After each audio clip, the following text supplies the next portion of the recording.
This is the dark side of pageantry.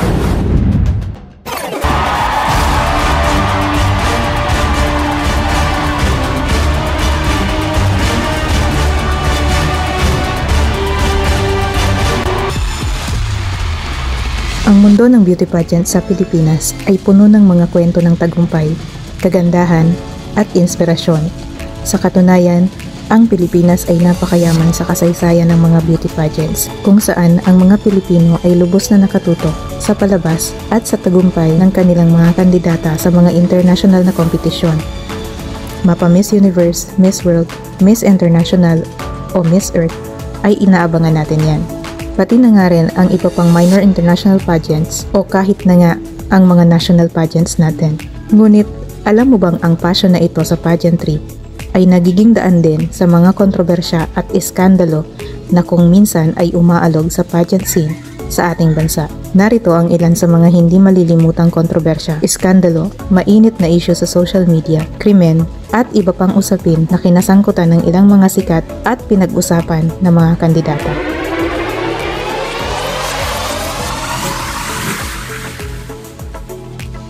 Nagdulot ng malaking kontrobersya sa mundo ng pageantry ang Miss Philippines Earth taong 2017 nang magsuot ng itim na veil o belo ang mga kalahok sa preliminary ng swimsuit round, habang ipinagtanggol ng mga organizer ng pageant ang belo bilang isang paraan upang bigyang diin ang pisikal na katangian ng mga kalahok. Marami naman sa mga manonood ang nakitang hindi ito angkop at hindi nababagay ang pagsuot nito. Sinasabi ng mga manonood na nakakabawas ito ng confidence o tiwala sa sarili at pinipigilan nito ang mga contestant na makipag-interact sa mga tao. Ang pangyayaring ito ay nagdulot ng debate tungkol sa papel ng mga beauty pageant sa pagtataguyod ng kapangyarihan ng mga babae at ang kahalagahan ng paggalang sa individualidad ng mga kalahok. Kung ikaw ang tatanungin, tama nga ba na magsuot ng belo ang mga contestant sa beauty pageant?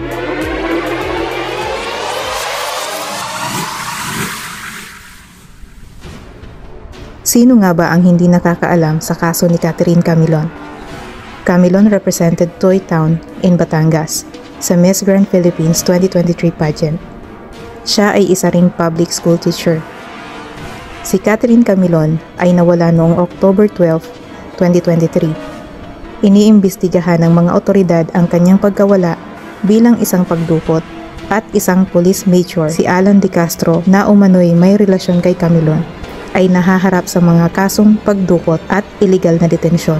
Si De Castro ay na-dismiss na mula sa serbisyo at pinalaya mula sa kustodiya, ngunit patuloy ang investigasyon. Ang kaso ay nakakuha ng malaking atensyon ng publiko at nagdulot ng mga alalahanin tungkol sa kaligtasan ng mga kababaihan sa Pilipinas. Isa pang kaso ng krimen ay ang isang kandidata sa mutya ng Pilipinas noong 2023. Natagpo ang patay sa Tarlac, sina Geneva Lopez at ang kanyang Israeli boyfriend na si Yitzhak Cohen. 2 linggo matapos silang ma-report na nawawala. Huling nakita ang magkasintahan noong June 21, 2023 nang magpunta sila sa Capas Tarlac upang makipagkita sa isang lalaki tungkol sa isang real estate deal. Natagpuan ang kanilang sunog na sasakyan sa Tarlac kinabukasan. At kalaunan ay nakuha ng mga otoridad ang kanilang mga labi sa isang quarry site. 5 individual ang naaresto bilang mga persons of interest sa kaso, kabilang ang 2 dating pulis na itinuturing na ngayon bilang mga pangunahing suspect. Patuloy ang investigasyon sa kasong ito.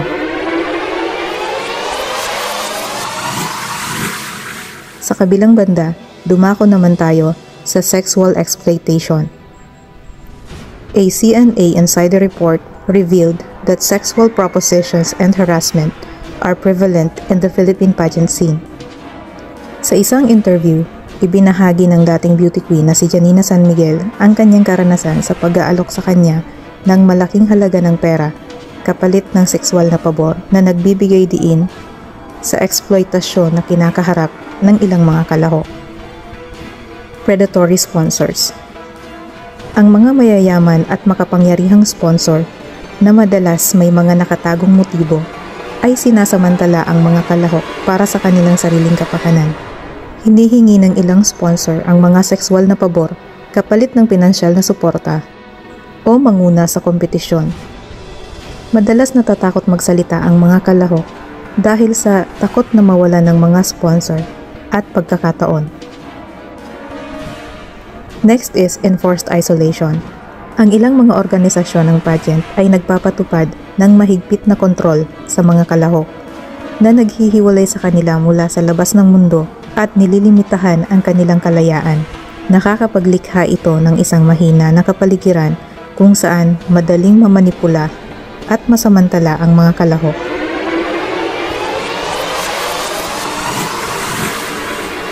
At ang panghuli, naalala niyo pa ba noong inanunsyo ni Steve Harvey, ang host ng Miss Universe 2015, na si Miss Columbia ang panalo?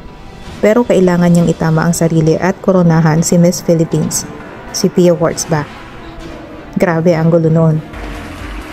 Habang nakatingin ang buong mundo ng koronahan si Miss Columbia, ilang minuto rin siyang nagwagayway ng kanyang bandila.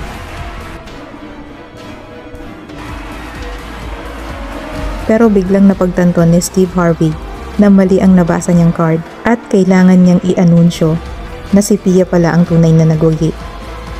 Nagkagulo ang lahat sa entablado at lahat ay mukhang naguguluhan at nagulat.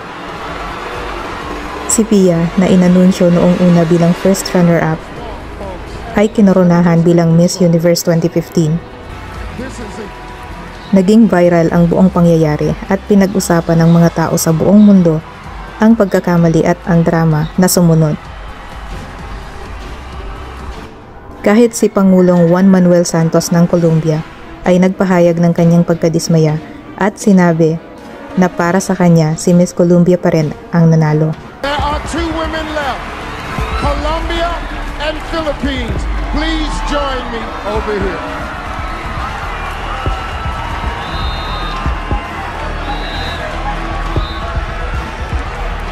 One of you is about to become our new Miss Universe.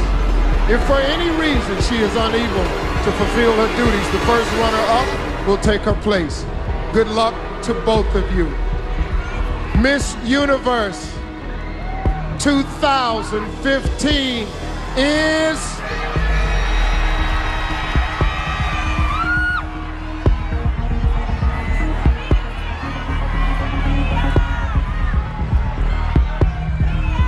Colombia.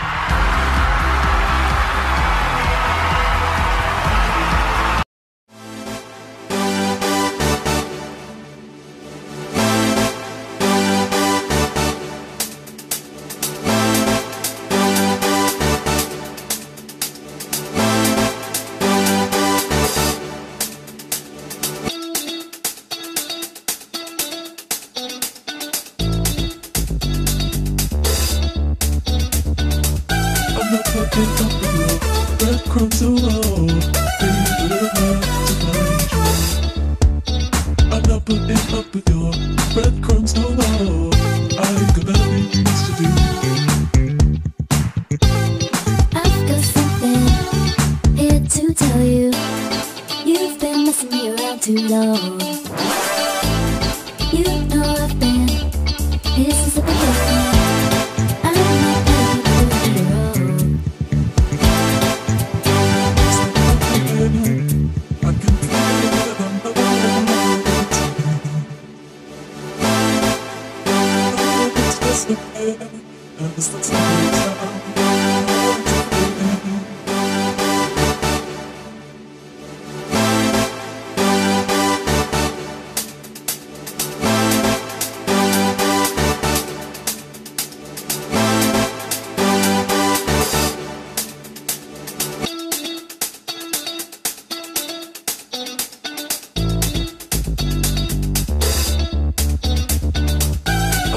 Picking up with your breadcrumbs so low, baby, little hard to find you. I'm not putting up with your breadcrumbs so low. I've got better things to do.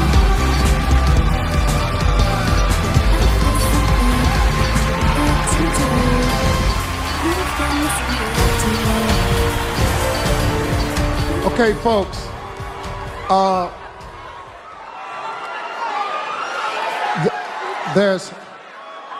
I have to apologize.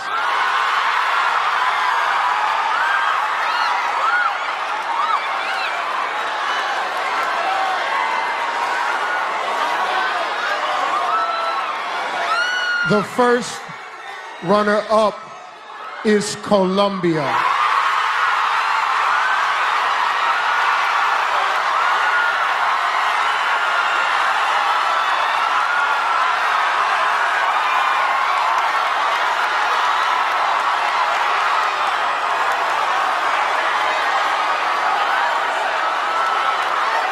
Miss Universe 2015 is Philippines.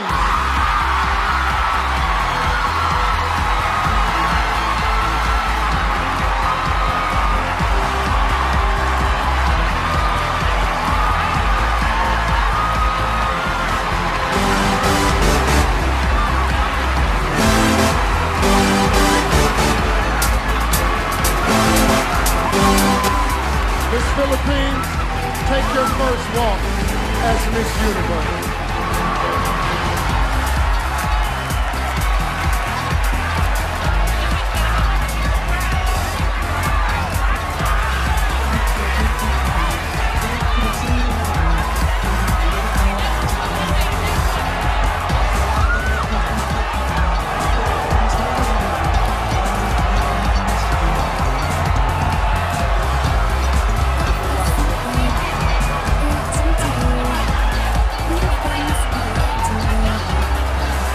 Listen, folks, let me just take control of this. This is exactly what's on the card. I will take responsibility for this. It was my mistake. It was on the card. Horrible mistake, but the right thing, I can show it to you right here. The first runner-up is Colombia. It is my mistake. Still a great night. Please don't hold it against the ladies. Please don't. We feel so badly, but it's still a great night. Thank you all.